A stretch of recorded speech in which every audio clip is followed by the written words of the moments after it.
ফিরছি Sunday suspense, কান টান উত্তেজনা। মদ্যপান, ধূমপান ও মাদক সেবন স্বাস্থ্যের পক্ষে ক্ষতিকর। তুমি নৃত্যকালী বলল, হ্যাঁ রে মিনসে, মনে করেছিলি মোরে আমার কবল থেকে বাঁচবি? কেন, পেদনি শাকচুন্নির পিছু পিছু ঘুরতে বড় মজা না? সানডে সাসপেন্স ক্লাসিক্সে আজ শুনবেন পরশুরামের লেখা ভূষণ্ডির মাঠে। সানডে সাসপেন্সে এই গল্পটি প্রথম সম্প্রচারিত হয় ৩রা নভেম্বর ২০১৩ সালে। শুরু হচ্ছে ভূষণ্ডির মাঠে। বাংলা সাহিত্যের রোমাঞ্চকর কিছু গল্প দিয়ে সাজানো আমাদের এই বিশেষ নিবেদন সানডে সাসপেন্স। রাজশেখর বসুর জন্ম ১৬ই মার্চ ১৮৮০ সালে, মৃত্যু ২৭শে এপ্রিল ১৯৬০ সালে। বিংশ শতাব্দীর শ্রেষ্ঠ বাংলা রসসাহিত্যিক বললে তাঁর সম্বন্ধে বেশি বলা হবে না। কেমিস্ট্রি এবং ল দুটো বিষয়েই ডিগ্রি থাকলেও রাজশেখর বসু আজীবন বিজ্ঞান চর্চাই করে গেছেন। তাঁর রচনাগুলির মধ্যে উল্লেখযোগ্য হল শ্রী শ্রী সিদ্ধেশ্বরী লিমিটেড, কোচি সংসদ ইত্যাদি। সত্যজিৎ রায় তাঁর লেখা দুটি গল্প থেকে অনবদ্য দুটি ছবি করেছিলেন, পরশপাথর এবং বিরিঞ্চি বাবা অবলম্বনে মহাপুরুষ। সানডে সাসপেন্সে আজ পরশুরামের ভূষণ্ডির মাঠে। গল্পটি প্রথম প্রকাশিত হয় ভারতবর্ষ পত্রিকায় ফাল্গুন ১৩৩০ বঙ্গাব্দে, ইংরেজির ১৯২৩ খ্রিস্টাব্দে। গল্পের স্বাদটি অক্ষুণ্ণ রাখতে আমরা এর ভাষা এবং কয়েকটি বিশেষ শব্দ অপরিবর্তিত রেখেছি। সব শ্রোতাদের কথা চিন্তা করে কয়েকটি জায়গা একটু সহজ করে নেওয়া হয়েছে এবং অল্প কিছু সংলাপ যোগ করা হয়েছে। প্রধান চরিত্রে শিবু, যক্ষ, কারিয়া পীরেত, নৃত্যকালী, শাকচুন্নি এবং পেতনি। পরশুরাম গল্প সমগ্র থেকে আজকের গল্প ভূষণ্ডির মাঠে।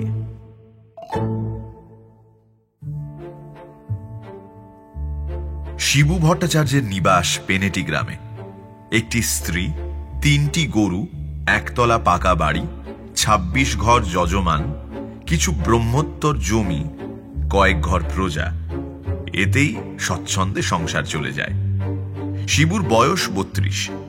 ছেলেবেলায় স্কুলে যা একটু লেখাপড়া শিখেছিল এবং বাপের কাছে সামান্য যেটুকু সংস্কৃত পড়েছিল সেটা সম্পত্তি এবং যজমান রক্ষার পক্ষে যথেষ্ট।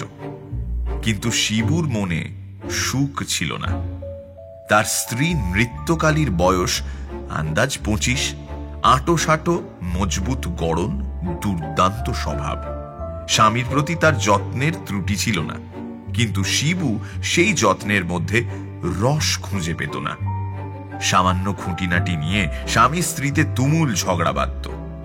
৫ মিনিট বকাবকির পরেই শিবুর দম ফুরিয়ে যেত, কিন্তু নৃত্যকালীর রসনা একবার ছুটতে আরম্ভ করলে সহজে নিরস্ত হতো না। প্রতিবারই শিবুরই পরাজয় ঘটত। স্ত্রীকে বশে রাখতে না পেরে পাড়ার লোকে শিবুকে কাপুরুষ, ভেড়ো, মেনিমুখ প্রভৃতি আখ্যা দিয়েছিল।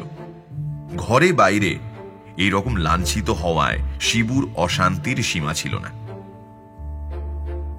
একদিন নৃত্যকালী গুজব শুনল তার স্বামীর চরিত্র দোষ ঘটেছে। সেদিনকার বচসা একেবারে চরমে পৌঁছল। নৃত্যকালী শিবুকে ঝ্যাঁটাপেটা করল। শিবু বেচারা রাগে, ক্ষোভে, কষ্টে চোখের জল আটকে কোনো মতে রাত কাটিয়ে পরদিন ভোর ৬টার ট্রেনে কলকাতা রওনা হল। শিয়ালদা থেকে সোজা কালীঘাটে গিয়ে শিবু নানা উপাচারে ৫ টাকার পুজো দিয়ে মানত করল। হে মা কালী, মাগিকে ওলা উঠাই টেনে নাও মা, আমি জোড়া পাঁটার নৈবেদ্য দেব। আর যে বরদাস্ত হয়নি, একটা সুরাহা করে দাও মা, যাতে আবার নতুন করে সংসার পাততে পারি। মাগির ছেলে পুলে হলো না, সেটাও তো দেখতে হবে। দোহাই মা, মাগো। মন্দির থেকে ফিরে শিবু বড় এক ঠোঙা তেলে ভাজা খাবার, আধশের দই এবং আধশের অমৃতি খেল। তারপর সমস্ত দিন জন্তুর বাগান, জাদুঘর, হক সাহেবের বাজার, হাইকোর্ট ইত্যাদি দেখে সন্ধেবেলা বিডেন স্ট্রিটের হোটেল দি অর্থোডক্সে 1 plate curry, 2 plate roast fowl এবং 8খানা ডেভিল জলযোগ করল। তারপর সমস্ত রাত থিয়েটার দেখে ভোরে পেনেটি ফিরে গেল। মা কালী কিন্তু উল্টোটি বুঝেছিলেন। বাড়ি এসেই শিবুর ভেদ বমি আরম্ভ হয়ে গেল। ডাক্তার এলো, কবিরাজ এলো, কিন্তু কিছুই হলো না। অবশেষে 8 ঘন্টা রোগে ভুগে স্ত্রীকে পায়ে ধরিয়ে কাঁদিয়ে শিবু ইহলোক ত্যাগ করল। গ্রামে আর মন টিকল না। শিবু সেই রাতেই গঙ্গা পার হলো। পেনেটির আড় পাড় কোন্নগর। সেখান থেকে উত্তর মুখ হয়ে ক্রমে রিষড়া, শ্রীরামপুর, বৈদ্যবাটির হাট, চাঁপদানির চটকল ছাড়িয়ে আরো 2-3 ক্রোশ দূরে ভূষণ্ডির মাঠে পৌঁছল।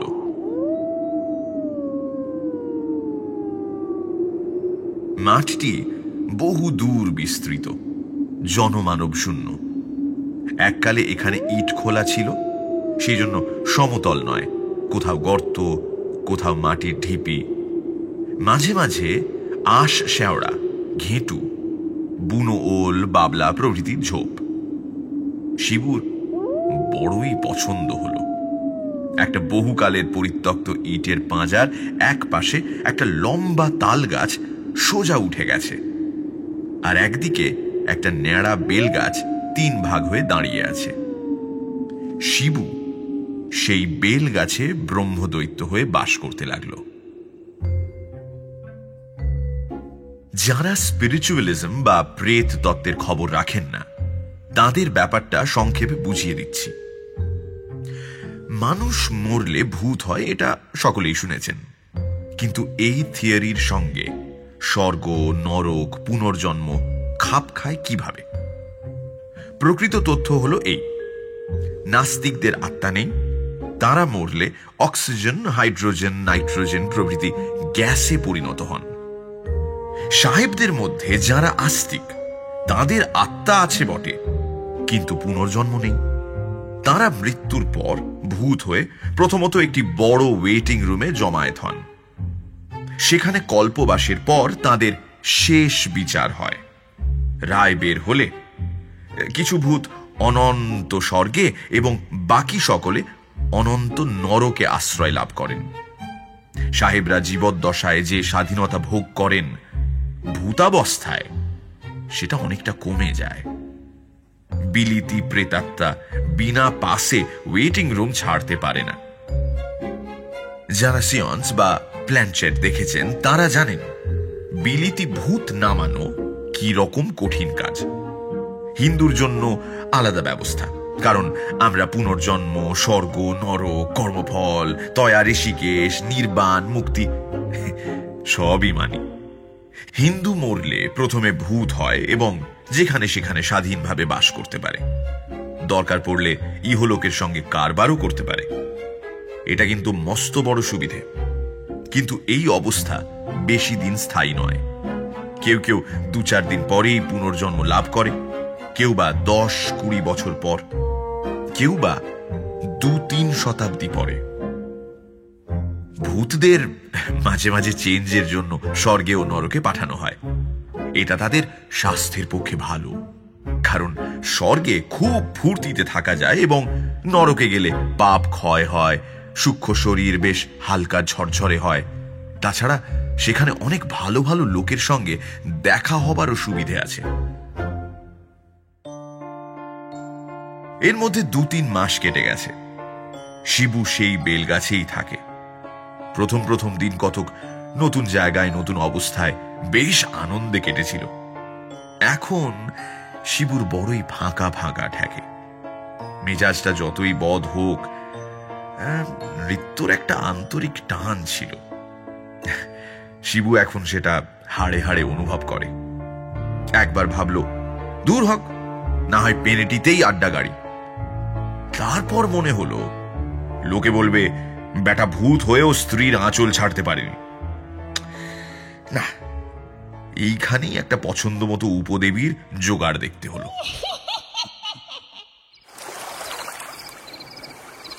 ফাল্গুন মাসের শেষ বেলা, গঙ্গার বাঁকের ওপর দিয়ে দক্ষিণা হাওয়া ঝিরঝির করে বইছে।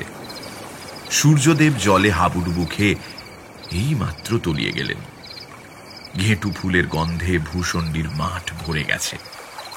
শিবুর বেলগাছে নতুন পাতা গজিয়েছে। দূরে আকন্দ ঝোপে গোটা কত পাকা ফল ফটফট করে ফেটে গেল।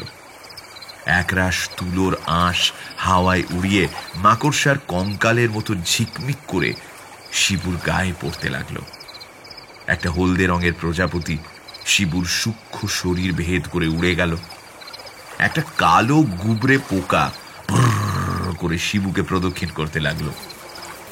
কিছু দূরেই বাবলা গাছে একজোড়া দাঁড় কাক বসে আছে। কাক গলায় সুরসুরি দিচ্ছে, কাকিনী চোখ বন্ধ করে গদগদ স্বরে মাঝে মাঝে করছে। একটা কটকটে ব্যাঙ সদ্য ঘুম থেকে উঠে গুটি গুটি পা ফেলে বেলগাছের কোটর থেকে বেরিয়ে এলো এবং শিবুর দিকে ড্যাবড্যাবে চোখ মেলে টিটকারি দিয়ে উঠল। একদল ঝিঝি পোকা সন্ধ্যের আসরের জন্য যন্ত্রে সুর বাঁধছিল। এতক্ষণে সঙ্গত ঠিক হওয়ায় সমস্বরে রি রি রি রি করে উঠল। শিবুর যদিও রক্তমাংসের শরীর নেই, কিন্তু মরলেও স্বভাব যাবে কোথায়? শিবুর মনটা খাঁ খাঁ করতে লাগলো। যেখানে হৃৎপিণ্ড ছিল সেখানটা ভরাট হয়ে ধড়াক ধড়াক করতে লাগলো। মনে পড়ল ভূষণ্ডির মাঠের একদিকে পিটুলি বিলের ধারে শেওড়া গাছে একটি পেতনি বাস করে। শিবু তাকে অনেকবার সন্ধেবেলা পুলো হাতে মাছ ধরতে দেখেছে। তার আপাদ মস্তক ঘেরা টোপ দিয়ে ঢাকা। একবার সে ঢাকা খুলে শিবুর দিকে চেয়ে লজ্জায় জিভ কেটেছিল। পেতনির বয়স হয়েছে, কারণ তার গাল একটু তোবড়ানো এবং সামনের দুটো দাঁত নেই। তার সঙ্গে ঠাট্টা চলতে পারে, কিন্তু প্রেম হওয়া অসম্ভব। একটি শাঁকচুন্নি কয়েকবার শিবুর নজরে পড়েছিল। সে একটা গামছা পরে আরেকটা গামছা মাথায় দিয়ে এলো চুলে বকের মতো লম্বা পা ফেলে হাতের হাঁড়ি থেকে গোবর গোলা জল ছড়াতে ছড়াতে চলে যায়। তার বয়স খুব একটা বেশি নয়। শিবু একবার রসিকতা চেষ্টা করেছিল, কিন্তু শাঁকচুন্নি ক্রুদ্ধ বেড়ালের মতন ভ্যাঁচ করে ওঠে। অগত্যা শিবুকে ভয়ে চম্পট দিতে হয়। শিবুর মন সবচেয়ে বেশি হরণ করেছে এক ডাকিনী। ভূষণ্ডির মাঠের পূব দিকে গঙ্গার ধারে ক্ষীরিবামনির পরিত্যক্ত ভিটায় যে ভাঙাচোরা ঘরখানি আছে, তাতেই সে অল্পদিন হলো আশ্রয় নিয়েছে। শিবু তাকে শুধু একবার দেখেছে, শুধু একবার, এবং দেখেই মজেছে। ডাকিনী তখন একটা খেজুরের ডাল দিয়ে রোয়াকে ঝাড় দিচ্ছিল। পরনে সাদা থান। শিবুকে দেখে নিমেষের মধ্যে ঘুমটা সরিয়ে ফিক করে হেসেই সে হাওয়ার সঙ্গে মিলিয়ে যায়। আহা, কি দাঁত, কি মুখ, কি রং! মৃত্যুকালীর রং ছিল পান্তুয়ার মতো, কিন্তু ডাকিনীর রং যেন পান্তুয়ার শ্বাস। শিবু একটি সুদীর্ঘ নিঃশ্বাস ছেড়ে গান ধরল। আহা শ্রী রাধিকে চন্দ্রাবলী, কারে রেখে কারে ফেলি। আচমকা প্রান্তর কাঁপিয়ে কাছেই একটা তাল গাছের মাথা থেকে তীব্র কণ্ঠে শব্দ উঠল।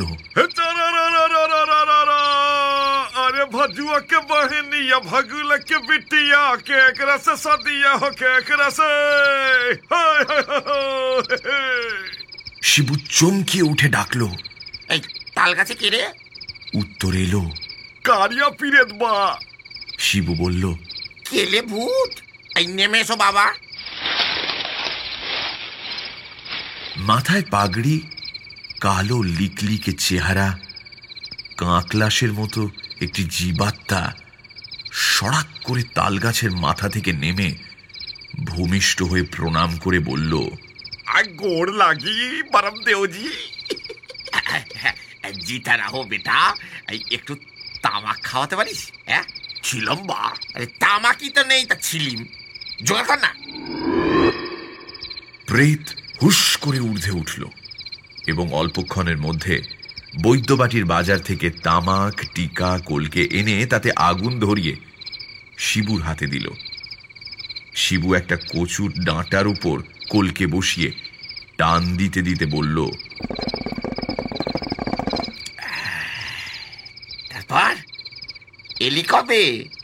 এত হালচাল সব বল। কারিয়া পীরেত যে ইতিহাস বলল তার সারমর্ম হল এই। তার বাড়ি ছাপড়া জেলায়। দেশে এককালে তার জরু ছিল, গরু ছিল, জমি ছিল, সবই ছিল। তার জরু মানে স্ত্রী মুংরি অত্যন্ত মুখরা ও বদমেজাজি, বনিবনাও কখনো হয়নি। একদিন প্রতিবেশী ভাজুয়ার বোনকে উপলক্ষ করে স্বামী স্ত্রীতে বিশাল ঝগড়া হয় এবং স্ত্রীর পিঠে এক ঘা লাঠি কষিয়ে স্বামী দেশ ছেড়ে কলকাতায় চলে আসে। সেটা আজ ৩০ বছর আগের কথা। কিছুদিন পরে সংবাদ আসে যে মুংরি বসন্ত রোগে মারা গেছে। স্বামী আর দেশে ফিরল না, বিয়েও করল না। নানা জায়গায় চাকরি করে অবশেষে চাঁপদানির মিলে কুলির কাজে ভর্তি হয় এবং কয়েক বছরের মধ্যে সর্দারের পদ পায়। কিছুদিন আগে একটি লোহার কপিকল তোলবার সময় তার মাথায় চোট লাগে। তারপর ১ মাস হাসপাতালে শয্যাশায়ী হয়ে থাকে। সম্প্রতি পঞ্চত্ব প্রাপ্ত হয়ে মানে পটল তুলে প্রেত রূপে এই তালগাছে বিরাজ করছে। শিবু একটা লম্বা টান মেরে কলকেটি কারিয়া পীরেতকে দেবার উপক্রম করছিল, এমন সময় মাটির ভেতর থেকে ভাঙা কাঁসরের মতো আওয়াজ এলো, ভায়া কলকেটায় কিছু আছে নাকি?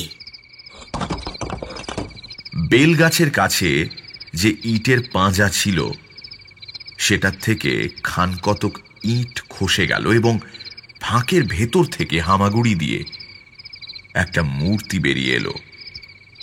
মোটা সোটা দেহ, থেলো হুঁকোর খোলের উপর একজোড়া পাকা গোঁফ গজালে যেরকম হয় সেই রকম মুখ, মাথায় টাক, গলায় রুদ্রাক্ষের মালা, গায়ে ঘুন্টি দেওয়া মেরজাই, পরনে ধুতি আর পায়ে তালতলার চটি।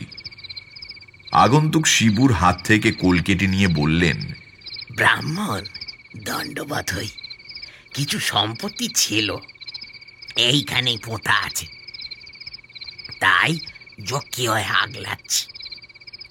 বেশি কিছু নয়, ২-৫০০। তবে বন্ধকি তমসুক দাদা, ইস্টাম্বর কাগজে লেখা, নগদ সিক্কা একটিও পাবে না। খবরদার ওদিকে নজর দিও না, হাতে হাত করি পড়বে। শিবুর মেঘদূত একটু আধটু জানা ছিল। সসম্ভ্রমে জিজ্ঞাসা করল, যক্ষমশাই, বলছি আপনি কি কালিদাসের ভাইরা ভাই? হ্যাঁ, কালিদাস আমার মাস্তুতো শালিকে বিয়ে করে। ছোকরা হিজলিতে নিমকির গোমস্তা ছিল, অনেক দিন মারা গেছে। তুমি তার নাম জানলে কিসে? হ্যাঁ, আপনার এখানে কতদিন আগমন হয়েছে? আমার আগমন আমি বলে গিয়ে ৩.৫-৪০ বছর এইখানে আছি। কত এলো দেখলুম, কত গেল তাও দেখলুম। আরে তুমি তো সেদিন এলে, কাঠ পিঁপড়ে তাড়িয়ে 3 বার হোঁচট খেয়ে গাছে উঠলে, সব দেখেছি আমি। তোমার গানের শখ আছে দেখছি। বেশ বেশ, কালোয়াতি শিখতে যদি চাও তো আমার সাগরে দাও দাদা। এখন আওয়াজটা যদিও একটু খোনা হয়ে গেছে, তবু মরা হাতি লাখ টাকা। মশাইয়ের ভূতপূর্ব পরিচয়টা জিজ্ঞাসা করতে পারি কি? বিলক্ষণ। আমার নাম নদের চাঁদ মল্লিক, পদবী বসু, জাতি কায়স্থ, নিবাস রিসড়ে।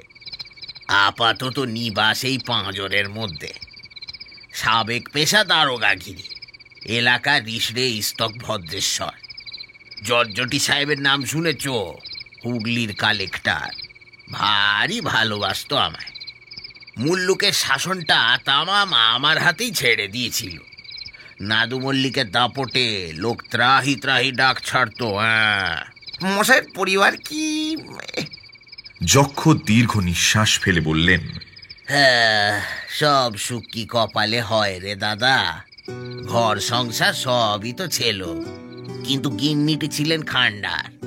বলবো কি মশাই, আমি হলুম গিয়ে নাদু মল্লিক, কোম্পানির ফৌজদারি নিজামত আদালত, যার মুঠোর মধ্যে আমারই পিঠে দিলে কিনা এক ঘাট চেলাকাট কষিয়ে। তারপরেই পালালো বাপের বাড়ি। 340 ধারায় ফেলতুম, কিন্তু কেলেঙ্কারির ভয়ে গ্রেপ্তারি পরোয়ানা ছাড়লুম না। কিন্তু যাবে কোথা? গুরু আছেন, ধর্ম আছেন। 47 সনের মোড়কে মাগি গত হলো। সংসার ধর্মে আর মন বসলো না। জর্জটি সাহেব বিলেত গেলে আমিও পেনশন নিয়ে এক শখের যাত্রা খুললাম। তারপর পরমায়ু ফুরলে এই হেতায় আড্ডা গেড়েছি। ছেলে পুলে হয়নি, তাতে দুঃখ নেই দাদা। আমি করব রোজগার, আর কোন বেটাভূত মানুষ হয়ে আমার ঘরে জন্ম নিয়ে সম্পত্তির ওয়ারিশ হবে সেটা আমার সইত না। এখন তোফা আছে, নিজের বিষয় নিজে আগলাই, গঙ্গার হাওয়া খাই আর বম বম করি। থাকা আমার কথা তো সব শুনলে, এখন তোমার কেচ্ছা বলো। শিবু নিজের ইতিহাস সমস্ত বিবৃত করল, কারিয়া পীরেতের পরিচয়ও দিল। যক্ষ বললেন, সব স্যাঙাতের একই হাল দেখছি। পুরনো কথা ভেবে মন খারাপ করে ফল নেই। এখন একটু গান বাজনা করি এসো। পাকও আজ নেই, তেমন জুত হবে না। আচ্ছা, পেটে চাপড়েই ঠেকা দি। ঢন ঢন করছি।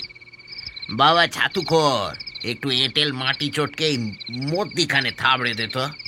ঠিক হয়েছে, বল শোনো। ধা ধা ধিন তা কং তা গে, গিন্নি ঘা দেন কর্তা কে। ধা ধা ধিন তা কং তা গে, গিন্নি ঘা দেন কর্তা কে। ধা ধা ধিন তা কং তা গে, গিন্নি ঘা দেন কর্তা কে। গলাটা ধরে আসছে। খোট্টা ভূত আর এক ছিলিম সাজ বেটা। উদ্যোগী পুরুষের লক্ষ্মী লাভ অনিবার্য। অনেক কাকুতি মিনতির পরে ডাকিনী শিবুর ঘর করতে রাজি হয়েছে, কিন্তু সে এখনো কথা বলেনি, ঘোমটাও খোলেনি, তবে ইশারায় সম্মতি জানিয়েছে। আজ ভৌতিক পদ্ধতিতে শিবুর বিয়ে। সূর্যাস্ত হওয়া মাত্র শিবু সর্বাঙ্গে গঙ্গা মাটি মেখে স্নান করল, গাবের আঠা দিয়ে পৈতে মাজল, ফণি মনসার বুরুশ দিয়ে চুল আঁচড়ালো, টিকিতে একটি পাকা তেলাকুচা বাঁধল, ঝোপে ঝোপে বন জঙ্গলে ঘুরে ঘুরে এক রাশ ঘেঁটু ফুল, বইচি, কয়েকটি পাকা নোনা ও বেল সংগ্রহ করল। তারপর সন্ধে শেয়ালের ঐকতান আরম্ভ হতেই সে ক্ষীরি বামনির বাড়ির উদ্দেশ্যে রওনা হল। সেদিন শুক্লপক্ষের চতুর্দশী। ঘরের দাওয়ায় কচু পাতার আসনে ডাকিনীর সামনে বসে শিবু মন্ত্রপাঠ শুরু করার আগে উৎসুক মনে বলে উঠল, এইবার ঘোমটাটা খুলতে হচ্ছে। ডাকিনী ঘোমটা সরালো। শিবু চমকে উঠে ভয়ে বলল, এ কি? তুমি নেত্য? নৃত্যকালী বলল, হ্যাঁ রে মিনসে, মনে করেছিলি মোরে আমার কবল থেকে বাঁচবি। কেন, পেতনি শাকচুন্নির পিছু পিছু ঘুরতে বড় মজা না? এলে কি করে? উলাওটাই নাকি? উলাওটা 70-এর হোক কেন, ঘরে কি কেরোসিন ছিল না? তাই চেহারাটা ফর্সাপানা দেখাচ্ছে। পোর খেলে সোনার জলুস বাড়ে, তো ধাতটাও একটু নরম হয়েছে নাকি? শুভ কাজে বাধা পড়ল। বাইরে ওটা কিসের গোলযোগ? এই, এখানে কি হচ্ছে রে? কার বুকের এত বড় পাটা যে আবার বিয়ে করে? বিয়ে? আবার বিয়ে? যেন একপাল শকুনি ঝুটুপুটি কাড়াকাড়ি ছিঁড়াছিঁড়ি করছে। আমার স্বামী? কে বললে? তোর স্বামী? আর একবার বলে দেখ দেখি, মুখে ঝামা ঘষে দেব। হঠাৎ উল্কার মতো ছুটে এসে পেতনি ও শাকচুন্নি উঠোনের বেড়ার আগর ঠেলে ভীষণ চেঁচামেচি আরম্ভ করে দিল। আমার স্বামী তোকে কেন দেব না? আমার বুড়ি, ও যে তোর নাতির বয়সী। আহা, কি আমার কোনে বউগা, দৌড় মেছো পেতনি। আমি যে ও 2 জন্ম আগেকার বউ। দূর গোবর চুন্নি, আমি যে 3 জন্ম আগেকার বউ। মর চেঁচিয়ে ওদিকে ডাইনি মাগি মিনচাকে নিয়ে উধাও। তখন পেতনি পিড়বিড় করে মন্ত্র পড়ে, বন্ধ হ, বন্ধ হ, আপদ যত বিদায় হ, সারে গামা বাধানি, পেতনির কথা ফেলোনি। আগর বন্ধ করে বলল, আরে দাঁড়া, আগে তোর ঘর মোটকাবো, তারপর ডাইনি বেটিকেও খাবো। কামড়া কামড়ি চুলোচুলি আরম্ভ হয়ে গেল। ছেড়ে দে বলছি, ছেড়ে দে বলছি। কি হিংসুটি, তোর চোখ গেলা দেব। কি বললি তুই? একা নৃত্যকালীতেই রক্ষা নেই, তার উপর আগের 2 জন্মের আরো 2 পত্নী হাজির। শিবু হাতে পইতে জড়িয়ে ইষ্টমন্ত্র জপ করতে লাগলো। ওদিকে নৃত্যকালী রাগে ফুলতে লাগলো। আমার সঙ্গে নিয়ে করবি? লজ্জা করে না? শয়তান নিয়ে ছেলে। এমন সময় নেপথ্যে যক্ষের গলা শোনা গেল। ধ্বনি শুনছ কি বা আনমনে? ভাবছো বুঝি শ্যামের বাঁশি ডাকছে তোমায় বাঁশবনে? ওটা যে খ্যাকশিয়ালি, দিও না কুলে কালি। রাত বিরেতে শ্যাল কুকুরে ছুচো প্যাচার ডাক শুনে, ডাক শুনে, ডাক শুনে। যক্ষ বেড়ার কাছে এসে বললেন, ভায়া, এখানে হচ্ছে কি? এত গোল কিসের? কারিয়া পীরে থাকলো। বরম পিচাস, আরে দরওয়াজা তো খোল। শিবুর সাড়া নেই। প্রচন্ড ধাক্কা পড়ল, কিন্তু মন্ত্রবদ্ধ আগর খুলল না, বেড়াও ভাঙল না। তখন কারিয়া পীরেত তারস্বরে উৎপাটন মন্ত্র পড়ল। मारे जीवन हैया और भी थोड़ा हैया परपतरी हैया फटे बॉयलट हैया खबरदार हाफिज। মড়মড় করে ঘরের চাল, দেওয়াল, বেড়া, আগর সমস্ত আকাশে উঠে দূরে নিক্ষিপ্ত হল। ডাকিনী অর্থাৎ নৃত্যকালীকে দেখে যক্ষ বললেন, এ কি গিন্নি এখানে? বেম্বদত্তিটা সঙ্গে চেয়ে চেয়ে চেয়ে চেয়ে চেয়ে চেয়ে লজ্জার মাথা খেয়েছ? ডাকিনী ঘোমটা টেনে কাঠ হয়ে বসে রইল। কারিয়া পীরেত বলল, আরে মুঙ্গরি, তোহার শরম নাহি বা? তারপর যে ব্যাপার আরম্ভ হল তা মনে করলেও বুকের রক্ত শুকিয়ে যায়। শিবুর 3 জন্মের 3 পত্নী এবং নৃত্যকালীর 3 জন্মের 3 স্বামী, এদের ডবল উৎপাতে ভূষণ্ডির মাঠে একসঙ্গে জলস্তম্ভ, দাবানল ও ভূমিকম্প শুরু হয়ে গেল। চুল ছেড়ে গাছে ঝুলিয়ে দেবো রে, আমার স্বামীকে নিয়ে টানাটানি করবে। ভূত, প্রেত, দৈত্য, পিশাচ, তাল, বেতাল প্রভৃতি দেশি উপদেবতা যে যেখানে ছিল তামাশা দেখতে চলে এলো। রাম রাম রাম। কে এই উৎকট দাম্পত্য সমস্যার সমাধান করবে? আমার কম্য নয়। ভূত জাতি অতি নাছোড় বান্দা, ন্যায্য গণ্ডা ছাড়বে না। পুরুষের পুরুষত্ব, নারীর নারীত্ব, ভূতের ভূতত্ব, পেতনির পেতনিত্ব, এসব তারা বিলক্ষণ বোঝে। অতএব হাত জোড় করে অনুরোধ করছি, নেহাতি যদি এদের উপকার করতে চান, যদি চান ভূতেদের এই সংসারটা ছাড়খাড় না হয়ে যায়, তবে চাঁদা তুলে গয়ায় পিণ্ডি দেবার চেষ্টা করুন, যাতে বেচারারা এরপর শান্তিতে থাকতে পারে।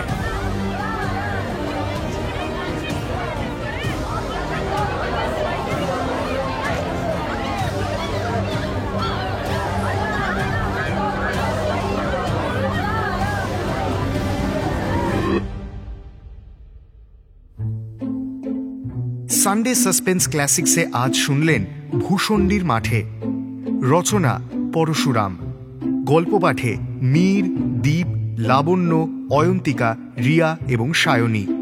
শব্দগ্রহণ রিচার্ড। ধ্বনি পরিকল্পনা ও আবহ সঙ্গীত দীপক রায়। প্রচার অলঙ্করণ গ্রিনিং ট্রি। গল্পের সূত্রধার দীপ এবং অগ্নি।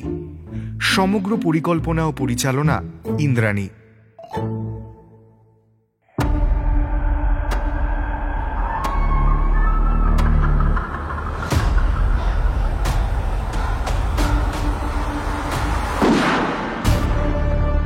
মির্চি সানডে সাসপেন্স, কান টান উত্তেজনা।